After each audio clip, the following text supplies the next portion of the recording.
నేరాలు చేయడం, నేరాల్ని ఎదుటివారిపై నెట్టి బురదేయడం అనేది జగన్మోహన్ రెడ్డికి అలవాటుగా మారిపోయింది. ఇది రాష్ట్ర ప్రజలందరూ కూడా తెలుసు. అతని నేర స్వభావం, అతని నేరాలు కప్పించుకోవడానికి ఎదుటివాడి మీద అవి నెట్టేయటం.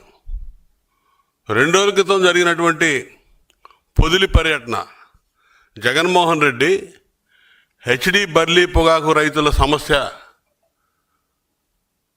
పరిష్కరించడానికో వారిని పరామర్శించడానికో పేరు మీద పొదిలి పోయి నానా యాగి చేసి వచ్చాడు. అక్కడి నుంచి అక్కడ ఉన్నటువంటి సమస్య పరిష్కారానికి ప్రభుత్వం అన్ని రకాల చర్యలు తీసుకుంది.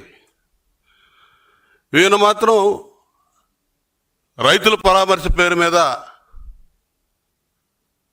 జిల్లా మొత్తం సమీకరణ చేసి సంఘ విద్రోహ శక్తుల్ని, రౌడీ మోకల్ని అందరిని కూడా ఆ గుంపులో కలిపేసి రైతుల పరామర్శ పేరు మీద పొదిలేళ్ళాడు. పొగాకు రైతుల సమస్య ప్రభుత్వం దృష్టికి వచ్చింది. మంత్రులు, అధికారులు ఎప్పటికప్పుడు స్పందిస్తూ ఉన్నారు. అక్కడికి వెళ్ళి ఆ సమస్య పరిష్కారానికి నిరంతరం పనిచేస్తూ ఉంది ఈ ప్రభుత్వం. ప్రభుత్వం తీసుకున్న చర్యల కారణంగా బర్లీ పొగాకు కొనుగోలు కూడా పెరిగినాయి. క్వింటాకి 12,000 గిట్టుబాటు ధర కల్పించే విధానంలో కొనుగోలు చేయడం ప్రారంభించాం. దానికి అనుగుణంగా కొనుగోళ్లు పెరిగినాయి. సమస్య పరిష్కారం దిశగా ప్రభుత్వం చర్యలు తీసుకుంటుంటే వారిని పరామర్శించాలని చెప్పి అక్కడికి వెళ్ళేవాడు పొగాకు రైతుల్ని 10 మందిని పిలుచుకొని వెళ్ళి మాట్లాడతారు. ఆ యాడికి వెళ్ళి ఏం జరుగుతూ ఉంది, ఎలా ఉంది పరిస్థితి, ఏం జరుగుతుంది అనేది మాట్లాడాలి ఎవడన్నా. అంతేగాని మొత్తం జిల్లా మొత్తం పోగు చేసి ఒక టార్గెట్స్ ఫిక్స్ చేసి గ్రామాల వారీగా ఎంతమంది రావాలని, అందులో కూడా యాంటీ సోషల్ ఎలిమెంట్స్ని పోగు చేసి ఎవడన్నా రైతులను పరామర్శపోవడానికి ఫ్లెక్సీలు, బ్యానర్లు ఎవడన్నా రాని తొక్కి పడేస్తామని చెప్పి ఈ విధంగా ఫ్లెక్సీలు పట్టుకొని వెళ్తాడండి. ఎవడన్నా చూడండి, ఎవడన్నా రాని తొక్కి పడేస్తాం. ఎవరిని తొక్కి పడేస్తాడు? నువ్వు రైతుల పరామర్శ పేరు పెట్టి ఈ ఫ్లెక్సీలు పట్టుకొని వెళ్ళావంటేనే 40,000 మంది వచ్చారని చెప్పి జగన్మోహన్ రెడ్డి చెప్తున్నాడు. 40,000 మంది ఎందుకు వస్తారు? పొగాకు రైతుల సమస్య మీద వాళ్ళ పరామర్శకు నువ్వు వెళ్తే 40,000 మంది ఎందుకు వచ్చారు? ఆ 40,000 మంది ఈ ఫ్లెక్సీలు ఏంటి? ఎవడన్నా రాని తొక్కి పడేస్తావనే బ్యానర్లు ఏంటి? ఎవడ తొక్కుతావు నువ్వు?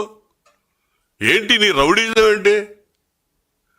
నీ రౌడీ రాజకీయాలు చేస్తే ఇక్కడ సహిస్తా కూర్చుంటారనుకుంటావా? ఏమనుకుంటున్నావు నువ్వు? ఎవడు కూడా ఇక్కడ రెడీగా లేరు. నువ్వు చేసేటటువంటి ఈ నేరాలు, ఘోరాలు అయిపోయింది, టైం అయిపోయింది. దాడులు, హింసకి ఈ రాష్ట్రంలో తావులేదు. చంద్రబాబు నాయుడు గారి పరిపాలన, కూటమి ప్రభుత్వం ఈ రాష్ట్రంలో ఉంది, అది గుర్తుపెట్టుకో జగన్మోహన్ రెడ్డి. నువ్వు పోలీసుల మీద, మహిళల మీద రాళ్ల దాడి చేయించి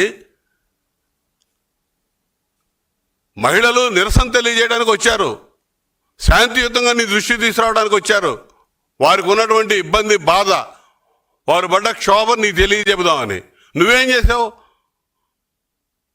శాంతి భద్రతల సమస్య సృష్టించావు. యాంటీ సోషల్ ఎలిమెంట్స్ పెట్టి వాళ్ళ మీద దాడి చేయించావు. పోలీసులకు దెబ్బలు తగిలినాయి, మహిళలకు దెబ్బలు తగిలినాయి. నువ్వు రాజకీయ ముసుగులో రౌడీజం చేస్తావంటే ఇక్కడ ఎవడు చూస్తా ఊరుకుంటాడు? ఏమనుకుంటున్నావు? ఇది నీకు ఆట అయిపోయింది. మొన్న తెనాలి పోయావు, రౌడీ షీటర్లలో పోయి వాళ్ళని పరామర్శించి, గంజాయి బ్యాచ్ని పరామర్శించి ఒక రెచ్చగొట్టే ధోరణి. రాష్ట్రంలో ఒక నూతన వరవడి తీసుకొస్తా ఉన్నావు. నీ ప్రభుత్వం ఉన్నప్పుడు నువ్వు ఎటు ఇదే చేశావు. ఇలా ప్రభుత్వం మారిపోయింది. ప్రజలు ఎందుకు నీకు ఆ విధమైనటువంటి తీర్పిచ్చి నిన్ను కూర్చోబెట్టారు? నువ్వు పనికిరావని. నువ్వు సమాజానికి నీ వల్ల చాలా చెడు ఉంది, చెడు జరుగుతూ ఉంది. రాజకీయానికి నువ్వు పనికిరావు అనేది అర్థం. ఒక ఛాన్స్ అని అవకాశం ఇచ్చిన ప్రజలు రెండో ఛాన్స్గా నువ్వు కనీసం ప్రతిపక్షానికి కూడా పనికిరావని ఎందుకు చెప్పారు? నువ్వు చేసిన దుశ్చర్యలని చూశారు. నీతో చాలా ఇబ్బంది, రాష్ట్రం చాలా ఇబ్బంది పడుతుందని గుర్తించే నేను 11 సీట్లు పరిమితం చేశారు. నువ్వు అనవసరంగా రైతుల పరామర్శ పేరుతో క్రిమినల్ బ్యాక్గ్రౌండ్ ఉన్న వారితో రౌడీ మోకలతో దాడులు చేయించడం, వీళ్ళందరినీ తీసుకెళ్ళటం. ఒక మాజీ ముఖ్యమంత్రిగా ఉండి ఇదేం పనిలే? అసలు పొదిల్లో నువ్వు చేసిన పరిస్థితి ఏంటి? నీ పరామర్శ పేరుతో నువ్వు చేసిన యాత్ర ఏంటి? 40,000 మందితో యాత్ర ఏంటి అసలు? నువ్వు ప్రజా సమస్యల పేరు మీద రోడ్డెక్కి సామాన్య ప్రజలు ఇబ్బందులు పెట్టడం, ఎక్కడికక్కడ రాజకీయ కార్యక్రమాల పేరుతో గొడవలు చేయటం, రౌడీజం చేయటం, ఇవాళ చూస్తే ఎవడు ఊరుకుంటాడు? ఎందుకు ఊరుకుంటాం మేము? చంద్రబాబు నాయుడు గారు అనేక పర్యాయాలు చెప్పారు, నీ రౌడీ రాజకీయాలు చెల్లవు, చూస్తూ ఊరుకోము, తొక్కి పడేసేది ఖాయం, నువ్వు అనుకుంటున్నావేమో. ఆ రాజకీయాలకి ఈ రాష్ట్రంలో తావులేదు, రోజులు చెల్లిని, నువ్వు ఇప్పటికైనా బుద్ధి తెచ్చుకో. శాంతియుతంగా నిరసన తెలియజేసినటువంటి మహిళల మీద నువ్వు పోగు చేసిన మందతో నువ్వు సాగించినటువంటి దౌర్జన్యం ఏంటి? అందరూ చూశారు, కళ్ళారా, రాష్ట్రం అంతా చూసింది. తప్పు చేసిన వారి మీద చట్ట ప్రకారం చర్యలు తీసుకోవడానికి ఈ ప్రభుత్వం సిద్ధంగా ఉంది. మొదటి నుంచి అదే చెప్తా ఉన్నాం. ఈరోజు నువ్వు చేసింది, అరెస్ట్ చేసినటువంటి వ్యక్తుల మీద 9 మంది మీద ప్రీవియస్ కేసులు ఉన్నాయి. 24 మందిని అరెస్ట్ చేస్తే 9 మంది మీద పెద్ద హిస్టరీ ఉంది వాళ్ళ మీద. Mora Shankar Reddy, crime number 12/2024 under section 323, 354, 427, 448, 509 read with 34 IPC మీద శంకర్ రెడ్డి మీద కేసులు ఉన్నాయి. అదేవిధంగా Chopparapu Veeranjaneyulu, crime number 173/2016 under section 324 read with 34 IPC Kanigiri పిఎస్లో కేసులు ఉన్నాయి. అదేవిధంగా షేక్ ఇంతియాజ్, ఇతని మీద అయితే 5 కేసులు రిజిస్టర్ అయి ఉన్నాయి. క్రైమ్ నంబర్ 190/2024, అదేవిధంగా crime number 111/2019, crime number 13/2020, crime number 284/2023. ఇవన్నీ సెక్షన్స్ అన్నీ కూడా చదువుతూ ఉంటే 2 పేజీలు అవుతాయి. 5 కేసులు రిజిస్టర్ అయి ఉన్నాయి షేక్ ఇంతియాజ్ అనేవాడి మీద. అదేవిధంగా Mekala Krishnareddy, crime number 145/2022 under section 143, 147, 148, 149, 324, 506 IPC Mundlamuru police స్టేషన్లో కేసులు ఇవన్నీ ఉన్నాయి. అదేవిధంగా మన్యం శ్రీధర్ బాబు, క్రైమ్ నంబర్ 117/2018 ఇతని మీద ఉన్న కేసు. ఈ విధంగా Nalli Venkata Kondaiah, crime number 76/2024, Shaik Baji, crime number 115/2024 under section 171, 188, 34 IPC read with 155 2 CrPC Podili PS. అదేవిధంగా పుని వెంకటేశ్వర్లు, ఇతని మీద 2 కేసులు ఉన్నాయి. Crime number 9/2025, 10/2025. ఇదే విధంగా బాలి శివ, క్రైమ్ నంబర్ 189/2019. 9 మంది మీద ఆల్రెడీ కేసులు ఉన్నాయి. ఆ పొదిలో ఓటర్ లిస్ట్ కన్నా కూడా నిన్న వచ్చిన వారిపై కేసు లిస్ట్ ఎక్కువ ఉంది. పొదిల్లో ఓటర్ లిస్ట్ కంటే నువ్వు తీసుకొచ్చిన వాళ్ళ కేసు లిస్ట్ ఎక్కువ ఉంది. ఇటువంటి గుంపున నువ్వు తీసుకొచ్చి రైతుల పరామర్శ పేరు మీద వచ్చేది నువ్వు. ఇదే వీళ్ళందరూ పెద్ద స్వాతంత్ర అరెస్ట్ చేసిన వాళ్ళందరూ స్వాతంత్ర సమర యోధుల్లా మాట్లాడుతున్నాడు. వాళ్ళందరూ కరడు కట్టిన నేరస్తులే, చరిత్ర చెబుతా ఉంది.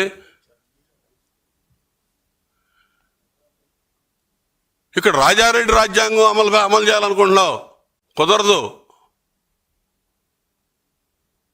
ఈ రాష్ట్రంలో చంద్రబాబు నాయుడు గారి పరిపాలన, కూటమి ప్రభుత్వం. నువ్వు అనుకునే రాజ్యాంగం, రాజారెడ్డి రాజ్యాంగం ఆ ప్రాంతంలో అమలు చేయాలని నువ్వు అనుకుంటున్నావేమో.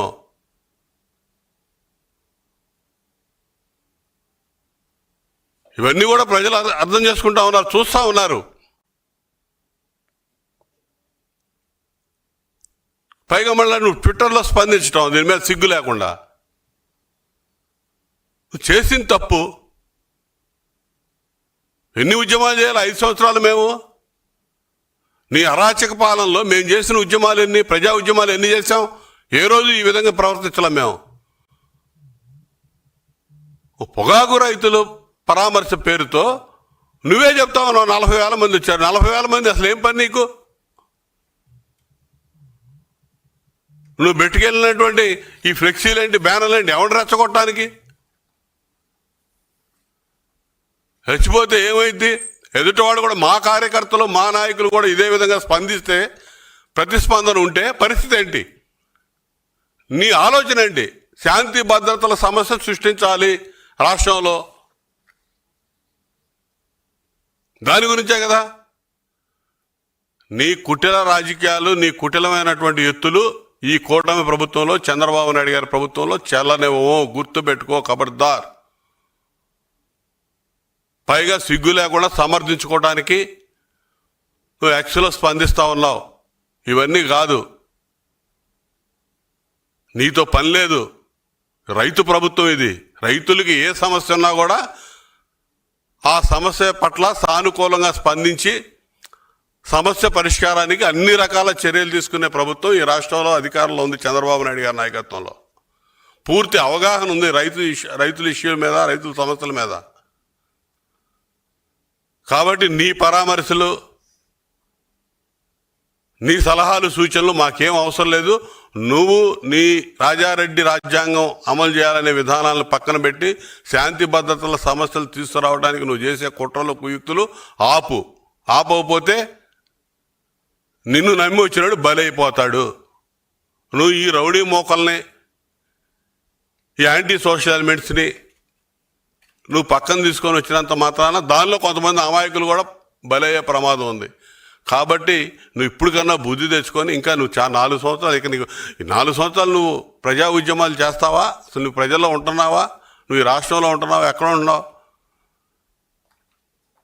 నీకు ఈ రాష్ట్రంలో లేదు, అవకాశం లేదు. ఇక వెళ్ళిపోవడమే. ప్రజలకు అర్థమైపోయింది నీ పరిస్థితి ఏంటనేది. నువ్వు బెంగళూరు ప్యాలెస్ నుంచి నెలకు ఒక రోజు గెస్ట్ ఆర్టిస్ట్ లాగా వస్తున్నావు, వెళ్తున్నావు, వెళ్ళు, అంతవరకే సరదాగా ఎంజాయ్ చేయి. నువ్వు రైతుల గురించి నీకెందుకు? మేము చూస్తాం ఖచ్చితంగా రైతుకి ఏ సమస్య లేకుండా ఈ ప్రభుత్వం చంద్రబాబు నాయుడు గారి నాయకత్వంలో అన్ని విధాలు చర్యలు తీసుకుంటుంది. నువ్వు దయచేసి ఇటువంటి రెచ్చగొట్టే విధానాలు, ఈ విధంగా రాజకీయ పబ్బం గడుపుకునే వ్యవహారాలు మానుకో. నీ రౌడీ రాజకీయాలు కాలం చెల్లిందని చెప్పి నేను హెచ్చరిస్తా ఉన్నా.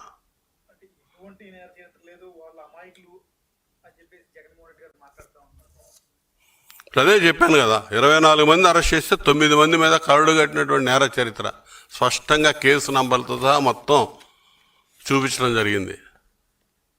కాదంటారా? రమ్మానండి, డిబేట్కి రమ్మానండి. ఇంతకు మించి ఏం కావాలి? ఏం పని అసలు వీళ్ళకి?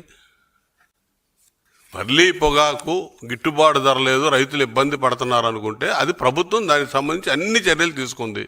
నువ్వు అయినా కనుక్కొని రావాలి. అక్కడ ఏం జరుగుతుందో చూడాలనుకుంటే వెళ్ళు. 10 మందో 100 మందో 1000 మందితో వెళ్ళేసి ఆ రైతులను తీసుకొని వెళ్ళి ఏం జరుగుతుందంటే కనుక్కొని రా. నువ్వు గ్రామాల వారీగా టార్గెట్లు పెట్టి మందిని బాగు చేసి అనవసరమైన న్యూసెన్స్ క్రియేట్ చేసి నానా యాగి చేసి శాంతి భద్రతల సమస్య సృష్టించి దానికి ముందు జరిగినటువంటి సంఘటన మా రాజధాని రైతులకి మహిళలకు జరిగిన అవమానానికి నిరసన తెలియజేద్దామని చెప్పి శాంతియుతంగా మహిళలు వస్తే వాళ్ళ మీద దౌర్జన్యం చేపించి కొట్టించి అడ్డొచ్చిన పోలీసుల మీద దాడి చేపించి ఇంకా ఈ విధంగా మాట్లాడుతూ ఉన్నాడు. ఇప్పటికన్నా బుద్ధి తెచ్చుకొని కామ్గా ఉండమని చెప్పి హెచ్చరిస్తా ఉన్నా.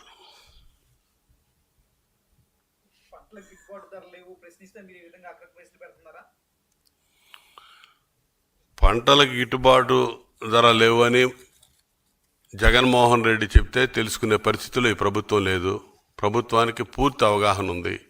ప్రతి పంట మీద, వ్యవసాయం మీద చంద్రబాబు నాయుడు గారి ప్రభుత్వానికి పూర్తి అవగాహన ఉంది. ఏ సమస్య, చిన్న సమస్య వచ్చినా కూడా దాన్ని తక్షణమే పరిష్కరించడానికి ప్రభుత్వ యంత్రాంగం, మంత్రులు, శాసనసభ్యులు అందరూ కూడా వెళ్తూ ఉన్నారు, మాట్లాడుతున్నారు.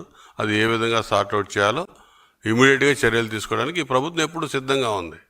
జగన్మోహన్ రెడ్డి ఈ విధంగా రెచ్చగొట్టే విధానంలో అక్కడ కొత్త సమస్యలు తీసుకురావడానికి కదా రాజకీయ పబ్బం గడుపుకోవడానికి వేసే ఎత్తులు మేము సాగనివ్వం.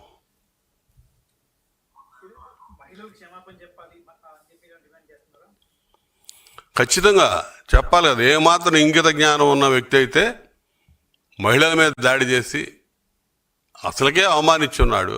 ఈ రాష్ట్రంలో అమరావతి రైతాంగాన్ని పూర్తి స్థాయిలో వాళ్ళ ఛానల్ కానీ వాళ్ళ ఛానల్ డిబేటర్స్ కానీ వీళ్ళందరూ ఏ విధంగా అవమానించారో అందరూ చూశారు. దానికి నిరసన తెలియజేయడానికి వెళ్ళినటువంటి మహిళల్ని ఈ విధంగా దౌర్జన్యం చేయటం ఇతనికే చెల్లింది.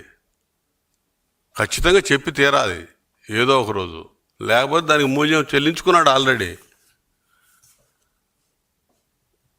ఇవన్నీ కూడా ఇంకా రైతులు అంటాడు. ఏం తెలుసు అతనికి? పొగాకు రైతులు కాదు, అతను గంజాయి రైతుల గురించి తెలుసు. అతను వేసిన మొక్కలే, అతను పెంచిన గంజాయి ఈరోజు రాష్ట్రంలో ఇంకా దాన్ని మేము వచ్చి సంవత్సరం అవుతా ఉంది, మొత్తం ఎక్కడికక్కడ కట్టడి చేసుకుంటా వస్తున్నా కూడా ఇంకా పుట్టుకొస్తూ ఉంది. వేసిన మొక్కలన్నీ కూడా అన్నీ పెకిలించేస్తూ ఉన్నాం. వాటి సంగతి చూడు ముందు, ఏదంటే చెప్పు ఇన్ఫర్మేషన్. ఈ పొగాకు వీటన్నిటి మిగతా పంటలన్నీ కూడా ప్రభుత్వం ఆలోచన చేస్తుంది. ఆ రైతాంగం వెతలేమనుంటే ప్రభుత్వం ఖచ్చితంగా తీర్చిద్ది. ఈ గంజాయి సంగతి కూడా చూస్తాం. నువ్వు వేసిన గంజాయి ఏంటో, నువ్వు పండించిన గంజాయి ఏంటో ప్రజలందరూ చూస్తూ ఉన్నారు. దాని మూలాలే ఆ యువతను బయటపడేయడానికి మా ప్రభుత్వం అనేక రకాలుగా ఇలా కష్టపడే పరిస్థితి ఉంది.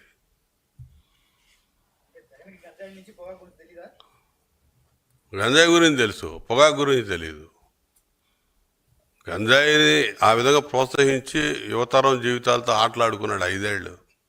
గంజాయి అంటే ఏంటో రాష్ట్రంలో ఎక్కడో అక్కడక్కడ గతంలో 5 సంవత్సరాలకి ముందు రాష్ట్రంలో ఏదో పట్టణ ప్రాంతాల్లో అక్కడక్కడ కొంతమంది తెలుసు. జగన్మోహన్ రెడ్డి వచ్చినాక ప్రతి గ్రామాలకి విస్తరించింది గంజాయి. గంజాయి మొత్తంలో జోగుతూ ఉన్నారు యువత. ఇప్పుడు దాదాపు ఆ డ్రగ్ ఎడిక్షన్ లాగా సంవత్సరం నుంచి చంద్రబాబు నాయుడు గారి నాయకత్వంలో అదంతా కూడా ఎడిక్ట్ చేసుకుంటా వాళ్ళందరినీ కూడా మార్పించుకొస్తా, ఆ గంజాయి సాగుని అక్కడికక్కడ కట్టడి చేస్తా ఈ ప్రభుత్వం పనిచేస్తూ ఉంది.